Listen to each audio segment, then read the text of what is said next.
What's up, gang? Let's think about a child having issues. They trust and yield to someone who's wiser and stronger than them that helps them with their problems. In many aspects, the Lord is like that with us who trust and yield to Him while life is in His hands. And there's in John 11, we've got a problem. Always remember, when you've got a problem or situation and circumstance, you know somebody who's bigger than your problem. But some of the key things to dealing with trials and tribulations in this life is being of good cheer, knowing that somebody else wiser and stronger than you, who you are trusting in and yielding to, has you covered. And if you go into John 11, you're going to find a scenario where Jesus is inquired of about a situation, as we should inquire of the Lord about any situation that we're in. This situation is big, considered big, because somebody is actually going to take their last breath, very possibly. And you got, basically, I'll read through it kind of quick. Now a certain man was sick. That's Lazarus of Bethany, the town of Mary, and her sister Martha. It was that Martha who anointed the Lord with fragrant oil and wiped his feet with her hair, whose brother Lazarus was sick. Therefore the sisters sent to him, saying, Lord, behold, he whom you love is sick. She's casting her care, concern upon him. The Bible tells us to cast our cares upon him because he cares for us. Notice her action even then is lining up with scripture that we have now. When Jesus heard that, he said, This sickness is not unto death, but for the glory of God, that the Son of God may be glorified through it. There's a considered negative situation, but then also the flip side of any of that bad situation is something good going to come out of it. It is the goodness of God that brings a man to repentance, and he has the ability to work all things to the good. With that being said, as we trust and yield to him when we face situations and circumstances and little problems here and there that we all going to deal with, the thing is, do we try to fix them, or do we take them to him and say, Lord, you know that's happening over there. You want me to deal with that, or you want me to do hands off and I'll wait on you? That mentality, we see that here happening, and that's a mentality a lot of times that we see with a child who's having a problem that they have concerns with, whatever it may be, and they take it to the parent. And then the parent makes moves in accordance to the wisdom and strength of the parent, and then the timing that the parent wants to take care of business. Because watch this timing. This problem is not handled right then and there. So he teaches us patience too. The Bible tells us, let patience have its perfect work. All right?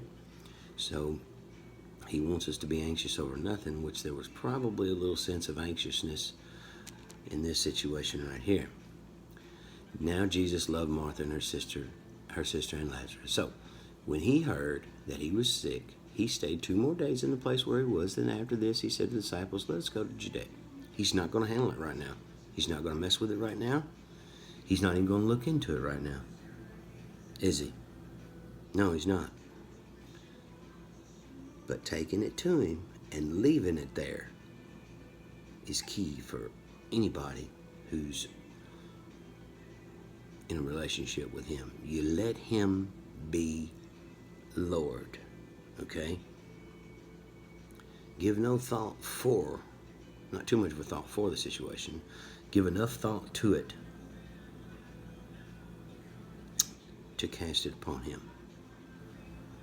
Do a little, not my monkey, not my circus, Lord. This is yours.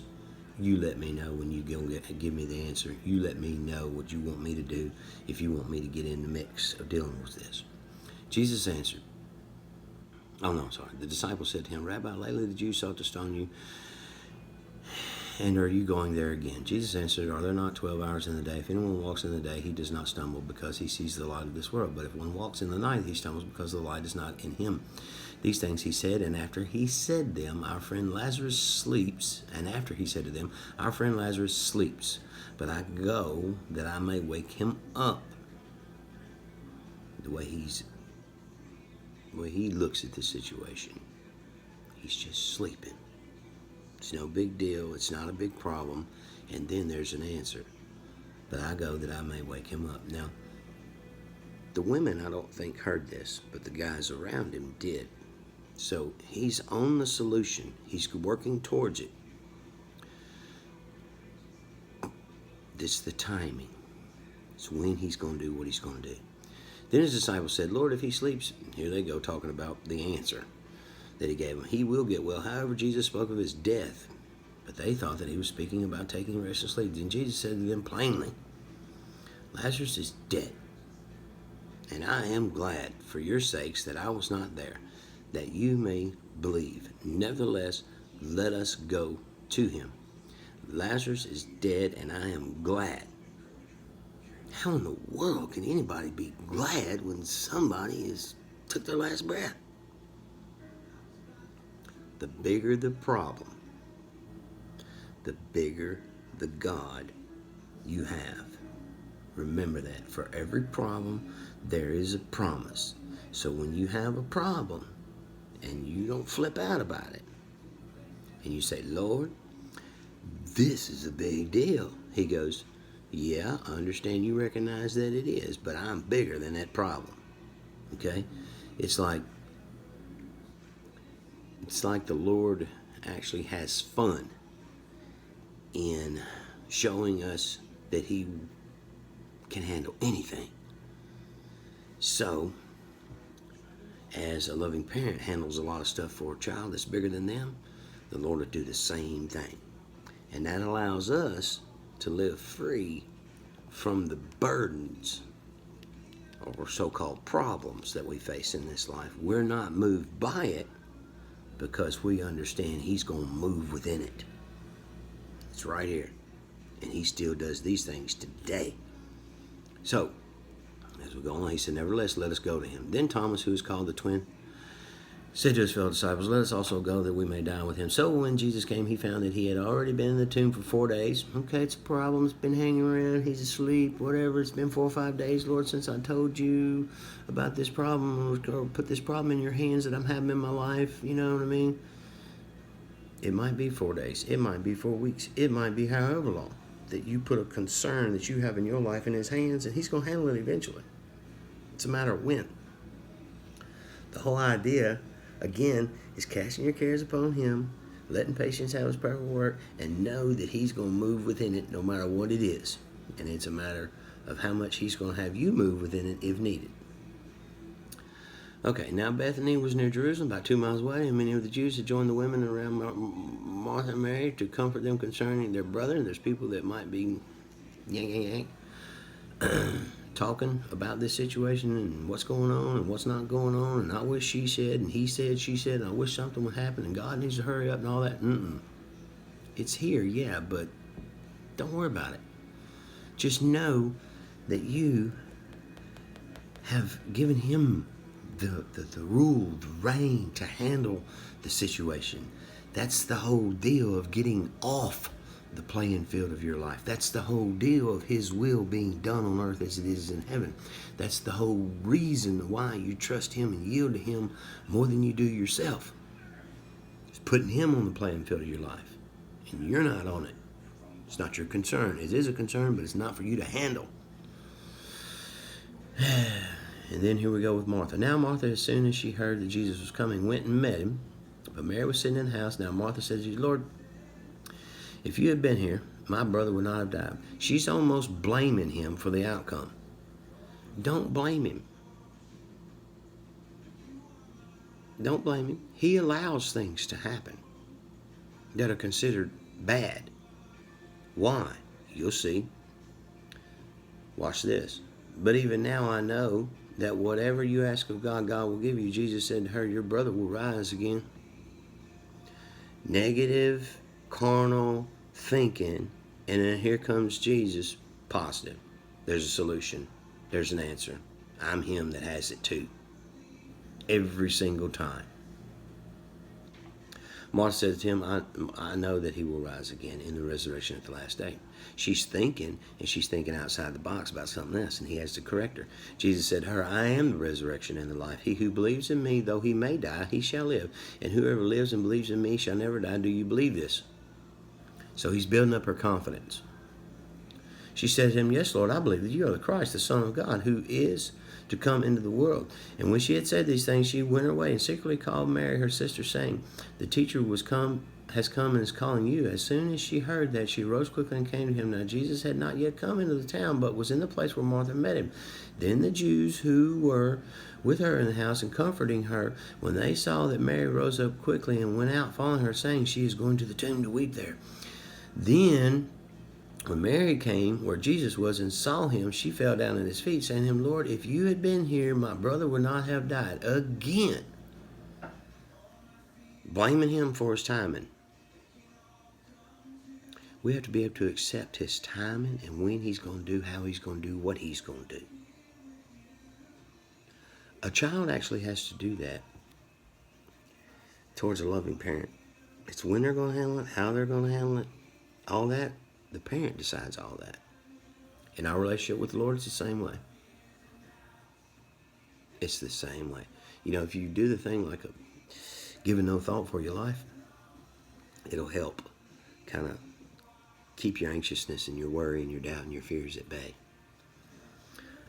Therefore, when Jesus saw her weeping and the Jews who came with her weeping, he groaned in the spirit and was troubled. Do you see possibly where he's going? If they would only believe, if they would quit being moved by everything that's happening around them and just understand I am for them and not against them. It's like he gets a little frustrated. And he said, where have you laid him? He's taken the first step to handling the situation. 4 days later, 5 days later. So however long it's going to take him to start working on something that you have laid at his feet and said, I'm not going to worry about that. That's yours, Lord. It's beyond me to handle. I'm not going to think about it. You fix it. However long it's going to take, it's his timing. It's on his schedule. It's on his watch, not yours. They said to him, Lord, come and see. Jesus wept. Then the Jews said, see how he loved him, as exclamation point. And some of them said, could not this man who opened the eyes of the blind also have kept this man from dying? They're questioning his timing. They're questioning how he gets things done. It's unnecessary. Just trust that he knows what he's doing. It's really the only thing that's required. Then Jesus, again groaning in himself, came to the tomb. It was a cave. Boy, he's frustrated. You can see that he's frustrated. I would say he's frustrated with their inability to believe that he's going to handle this. They're just impatient. They're anxious. I mean, they've got all kinds of stuff going on, and he's right in the midst of them, fixing to deal with it. Just be patient and watch what happens. Kind of deal, I guess. That's the way I look at it. It was a cave, and the stone lay against it. Jesus said, take away the stone. There's the first thing that he required of somebody else to do their part within the situation is just move the stone. I heard you cry over here. I heard everything that's going on. I understand you give it to me to work with. Okay, I don't need you in it. I'm gonna handle it. And then in his time, and he shows up and gives one command to handle this problem. Just move the stone. His commands, the Bible tells us, are not burdensome. So what he asks them to do, or will ask you to do, He knows that you're capable of doing it. So that's your role. Again, we're after His will, but He's the strength of the deal. You see it right here. The only thing He said, take away the stone. That's the only thing I'm asking y'all to do. Other than that, get out of the way. I got this. Awesome. I live like that every day. Yes, I do. I live in the freedom of Him being the wisdom and strength of my life. You see it right here. And He will do it for you too. Martha, the sister of him who was dead, said to Him, Lord, by this time there's a stench, for he has been dead 4 days. More complaining, more rationalization, more, hey, it's really gotten bad now. I don't think you're going to be able to solve this. Da, da, da, da, da, da. And the only thing you said, take away the sin. There's still that doubt is there. Then Jesus deals with the doubt. Watch. Jesus said to her, did I not say to you that if you would believe? He says that to us today. If you will only believe, trust me, take your belief, back it with trust, yield to me, and I will handle this. He deals with her. Did I not say to you that if you would believe, you would see? Watch this. The glory of God. He said it over here in the beginning of the whole deal. He said, this sickness, this problem is not unto death, but for the glory of God, that the Son of God may be glorified through it. These problems and situations, circumstances that you have in your life that you think or that are burdening on you or whatever, you need to let them go and let Him have it, because every one of them, He is ready and willing to work within it all to handle it. For what? The glory of God. It's just normal. That's how He operates. So from the beginning, He had to remind them, this is a bad situation. I understand you've given it to me, but let me remind you that you've given it to me, and now I'm going to get to work on it. So as timing comes around, He reminds them of that for the glory of God. Then they took away the stone. They finally got to doing what He asked them to do. From the place where the dead man was lying, and Jesus lifted up His eyes and said, Father, I thank you that you have heard me. Now, whatever He talked to Father about, the Bible tells us that He is our high priest and that He makes intercession for us. So everything we talk to Jesus about, you can bet your sweet tail He's referring to the Father and saying, what we doing with this, Dad? And Dad says, we fixing to do this, son, let's get it. Jesus lifted His eyes and Father, I thank you that you have heard me, and I know that you always hear me. So be rest assured, when you're talking to Jesus, you can bet on it. Father's hearing what Jesus is saying about whatever it is that you and Jesus are talking about. But because of the people who are standing here by, I said this, that they may believe that you sent me. Now, when He had said these things, He cried without, Lazarus, come forth. And he who had died came out, bound hand and foot with grave clothes, and his face was wrapped with a cloth. He handled it. And in its fullness, He's raised from the dead, number one. He's wrapped up in these cloths and He's bound. All right. Then watch this. Jesus said to them, second command. For this whole crazy situation, these people, or it could be you, Jesus could tell you to do two things. But the rest of it He handles. Loose him and let him go. Simple. Move the stone. I'm going to handle this. Now I handle it. Now loose him and let him go. Two things. Could you imagine what life would be like? Having somebody handle the situations in your life like that? I live in it every day. He's ready, He's willing, and He's able. Trusting and Yielding to Him Who Is Love is one of the books that He's had me write because of the understanding that He's given me. You can visit us on YouTube, and we've got a website on the internet, and I hope this enlightens some of y'all that are out there of the Lord and how He would like us to live, casting our cares upon Him, letting patience have its perfect work, being anxious over nothing. and completely understanding His commands are not burdensome, and He's always going to lead us into triumph no matter what we face.